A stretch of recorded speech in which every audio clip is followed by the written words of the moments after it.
On the vast plains of the savannah, the lion is king, an undisputed powerhouse. But put a river in front of one, and suddenly it hesitates. Now, travel to the dense jungles of Asia, and you'll find the tiger, an apex predator that doesn't just tolerate water, it commands it. So what gives? Why does one big cat refuse to get its paws wet, while the other turns the water into a weapon? The answer reveals a fundamental secret that separates these two titans of the animal kingdom. The lion is an evolutionary masterpiece, perfectly sculpted for the open grasslands it calls home. Its power is explosive, its social structure a fortress, but its kingdom pretty much ends at the water's edge. Now, it's not that lions have some kind of irrational phobia of water. It's all about a cold, hard calculation, and for a lion, the math on swimming usually just doesn't add up. First, let's talk physique. A male lion is a front-heavy beast. That magnificent mane, a billboard of health and dominance, becomes a serious liability in the water. It soaks up water like a sponge, getting incredibly heavy and weighing the lion down. This doesn't just drain precious energy, it throws off its balance, making swimming a clumsy and exhausting ordeal. Their entire body, built for short, powerful bursts on solid ground, becomes a burden in the water. Every advantage they have on land, speed, agility, crushing force, is neutralized by the drag and resistance. They can swim, sure, but it's for survival, not strategy. They're reluctant swimmers, and they only do it when they absolutely have to. Then there are the hidden dangers.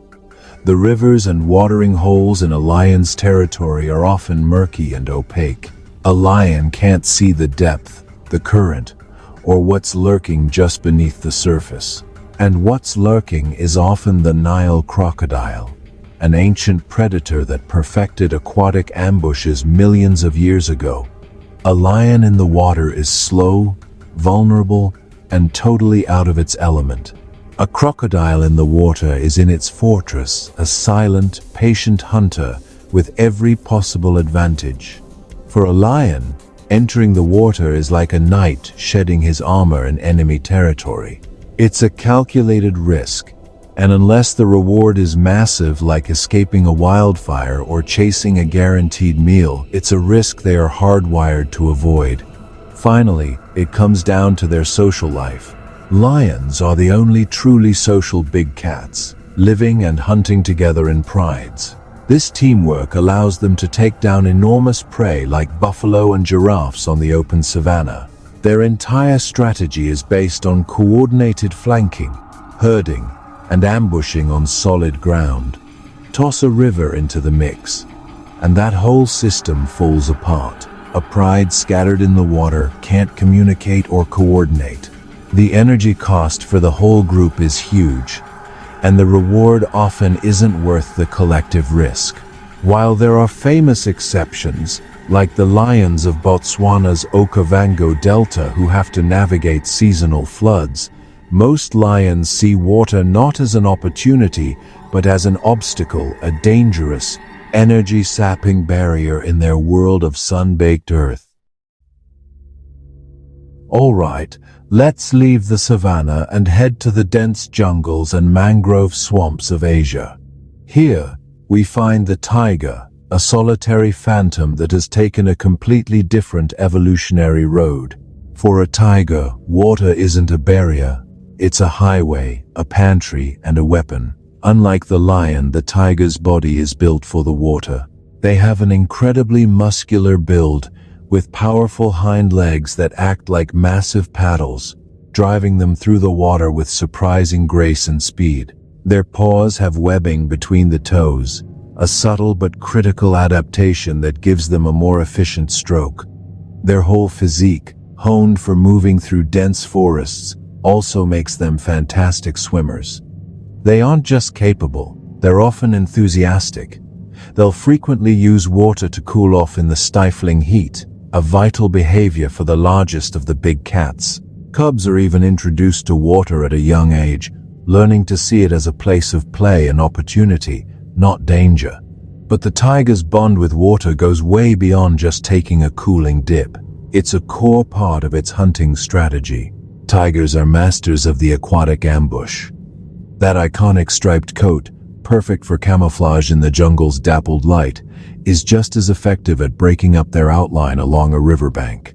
A tiger will lie in wait, partially submerged and nearly invisible, until prey like a sambar deer comes to drink. Then, it explodes from the water in a shower of fury, a shocking attack from an enemy they never saw coming. And they don't just wait, either. Tigers will actively chase prey into the water. An animal that's nimble on land often loses its footing and speed in a river, and that's right where the tiger gains the upper hand. It can run down prey in chest-deep water or swim for miles to patrol its territory. They've been recorded swimming for astounding distances, in some rare cases, up to 18 miles, a feat of stamina a lion could only dream of. In places like the Sundarbans, a labyrinth of mangrove forests in India and Bangladesh, tigers are about as close to semi-aquatic as a big cat can get. They hunt fish, ambush fishermen, and move through the water with a mastery that is nothing short of breathtaking. For the tiger, water doesn't cancel out its strengths. It amplifies them. It's a tool for stealth, an arena for the hunt, and a domain where it reigns supreme.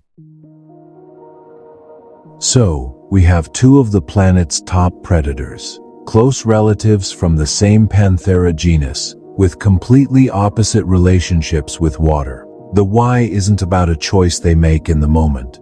It's written deep in their evolutionary history, carved out by the different worlds they grew up in.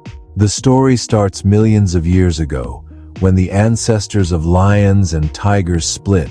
One group moved into the open, sun-drenched savannas of Africa. The other stayed in the dense, shaded forests of Asia. These two environments posed completely different problems and demanded completely different solutions. In Africa, the landscape was open and prey often moved in large, fast herds. Competition from hyenas and other predators was fierce. In that world, being social was the winning ticket. Hunting in a pride allowed lions to take down bigger prey and defend their meals. There was simply no evolutionary pressure to become a great swimmer. The pressure was on teamwork and terrestrial power. Water was a risky destination, not a constant feature of the landscape. Now, think about the tiger's world. Asia's jungles are dense, fragmented places where prey is more scattered and solitary. Here, stealth and individual power were the ultimate advantages. Going it alone was the best strategy. This habitat is also laced with rivers, swamps, and wetlands. Water is everywhere. It's not an occasional obstacle, it's a permanent part of the terrain. To be successful, the tiger had to master it. The ability to swim became a critical tool for survival, for crossing rivers to find territory, for cooling its massive body, and crucially, for finding food. The tiger that could hunt in the water had a huge advantage. So, the lion became the social specialist of the plains, its body and behavior shaped by cooperation. The tiger became the solitary specialist of the forests, its form molded by stealth and the need to navigate a wet, complex world. The lion's aversion to water is a legacy of an environment where water was a risk with little reward. The tiger's love for it is the product of a world where mastering the aquatic realm meant the difference between surviving and thriving. In the end, the mystery of the swimming tiger and the reluctant lion isn't a story about courage versus fear. It's a powerful illustration of the magnificent adaptability of life.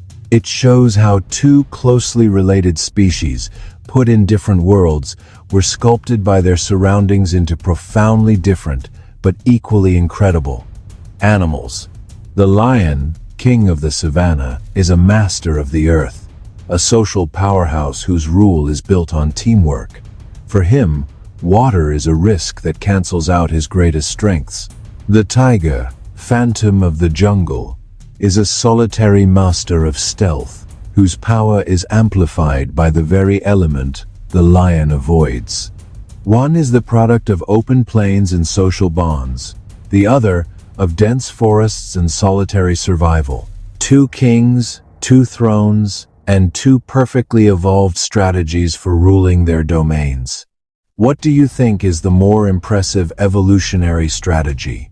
The social cooperation of the lion pride, or the solitary aquatic dominance of the tiger? Let us know your thoughts in the comments below. And if you found this journey into the world of big cats fascinating, be sure to like and subscribe for more secrets from the animal kingdom.